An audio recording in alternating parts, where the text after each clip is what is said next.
ये सच्ची घटना है जम्मू कश्मीर के कुपवाड़ा सेक्टर की। इंडियन आर्मी के 15 जवान अपने मेजर के नेतृत्व में हिमालय की ऊंचाइयों में बनी आर्मी पोस्ट जा रहे थे। अगले 3 महीनों तक उन्हें ऐसी आर्मी पोस्ट में रहना था।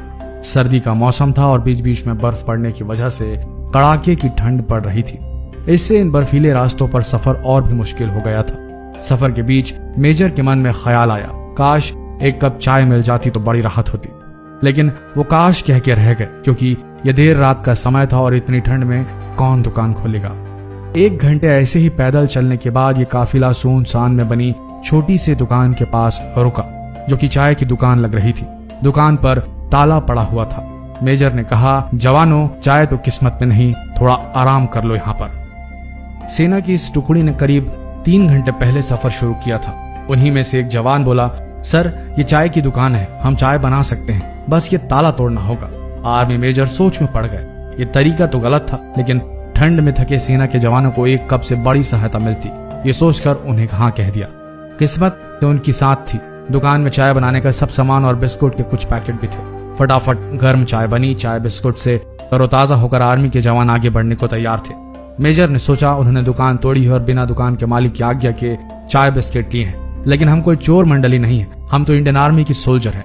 मेजर ने 1000 रुपए पर्स से निकाले और दुकान के काउंटर पर एक डिब्बे से दबा कर रख दिए, ताकि चाय वाले को सुबह आने पर आसानी से मिल जाए। मेजर अब इस दुख से आजाद हुए कि उन्होंने गलत किया। उन्होंने दुकान के दरवाजे बंद कर आगे बढ़ने का आदेश दिया। 3 महीने का समय बीता। आर्मी की इस टुकड़ी ने बड़ी जिम्मेदारी और सजगता से आर्मी पोस्ट पर ड्यूटी निभाई। सबसे अच्छी बात यह थी कि इस दौरान हुई कई झड़पों के बावजूद सभी सही सलामत थे। अब समय आ गया था कि अगली टीम उनकी जगह लेने आए। वो दिन भी आ गया। उस टुकड़ी ने आर्मी टुकड़ी को जिम्मेदारी सौंपी और वापसी को निकल पड़े। संयोग से वो फिर से उसी दुकान पर रुके। इस बार दिन का समय था। दुकान खुली थी और चाय वाला मौजूद था।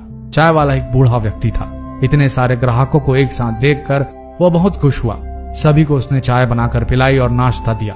मेजर चाय वाले से बात करने लगा, मतलब वो कह रहा था, कब से ऐसे सुनसान जगह पर दुकान चला रहे हैं आप?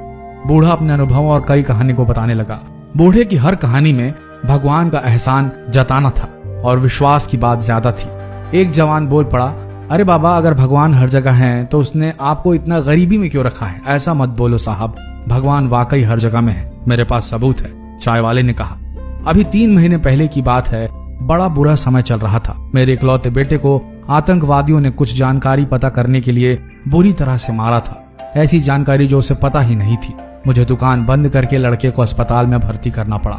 दुकान कई दिन तक बंद रही और उधर दवाइयों, इलाज के खर्चे के लिए मेरे पास पैसे खत्म हो गए थे। आतंकवादी के डर से लोग भी मुझे उधार देने से बच रहे थे। मैं बड़ा निराश हो गया था और कोई उम्मीद भी नहीं थी। साहब, उस दिन मैंने भगवान को याद किया और मदद के लिए प्रार्थना की, और वाकई भगवान उस दिन मेरे दुकान पर आए। अगले दिन सुबह जब मैं दुकान पर लौटा तो क्या दिखता हूँ कि दुकान का ताला टूटा पड़ा है। मेरी तो सांसें ही रुक गई। लगा कि सब खत्म हो गया। जो थोड़ा बहुत था वो भी चला गया। तभी मेरी नजर काउंटर पर पड़े डिब्बे पर पड़ी, जिसके नीचे 1000 रुपए रखे थे। आप अंदाजा नहीं लगा सकते उस दिन मेरे लिए उन रुपयों की क्या कीमत थी। भगवान होते हैं साहब, बिल्कुल होते हैं। चाय वाले की आंखों में गहरे विश्वास की चमक थी। सभी जवानों की आंखें मेजर की आंखों से मिली। मेजर समझ गए और इशारे में ही सबको आदेश दिया कि कोई कुछ नहीं बोलेगा। मेजर साहब उठे, चाय का पैसा दिया और बूढ़े से हाथ मिलाकर बोले, सही कहते हो बाबा, वाकई भगवान होते हैं। और हाँ, चाय के लिए शुक्रिया, आपकी चाय बहुत अच्छी थी। सभी जवानों की आंखें मेजर की आंखों से मिली, जो कि थोड़ा नम हो चली थी। पहली बार उन्होंने अपने मेजर की आंखें नम देखी। सेना के जवानों के लिए उस रात वो दुकान भगवान की कृपा बनी और अगली सुबह बूढ़े चाय वाले के लिए मेजर साहब खुद भगवान का रूप बने। आपके साथ भी कभी ऐसा जरूर हुआ होगा दोस्तों। आपको भगवान की बहुत जरूरत आन पड़ी होगी और आपके लिए भगवान किसी न किसी रूप में आए होंगे। भगवान हर जगह हैं और ये भी सच है कि कई बार आप ही किसी के लिए भगवान का रूप बन सकते हैं। अगर आप कभी भी किसी भी मौके पे कैसे भी मदद कर सकते हैं तो जरूर करें। आपको अंदाजा भी नहीं होगा कि कभी कभी आपकी छोटी सी मदद किसी के लिए खुशियों का समंदर बन सकती है। ऐसी कहानियों को सब तक पहुंचाना चाहिए ताकि कोई भी इंसान अपने आप को अकेला महसूस ना करे और भगवान पे विश्वास और गहरा सके। ऐसे ही बेहतरीन वीडियोस के लिए जुड़े रहे हमारे पेज के साथ। धन्यवाद।